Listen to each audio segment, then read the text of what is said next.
Maswerteng gabi po, 3D Lotto players. Narito na po ang mga numerong nanalo sa 3D Lotto 9 PM result.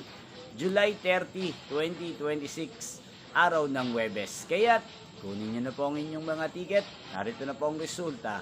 Nakikita nyo na po ngayon sa screen ng inyong cellphone ang mga numerong nanalo sa 3D Lotto 9 PM result.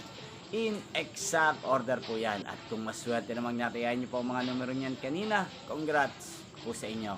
At narito naman po ang mga numero nanalo sa 2D Lotto 9 PM result.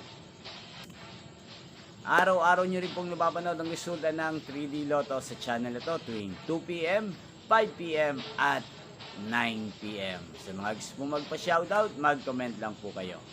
Inyo pong napanood ang resulta ng 3D Lotto sa channel ito, Roderick Hernandez TV. Maraming salamat po sa patuloy niyo po panonood sa aking channel. Magkita-kita mong muli tayo bukas ng 2 PM para sa first draw result ng 3D Lotto. Thank you for watching and good night po sa ating lahat.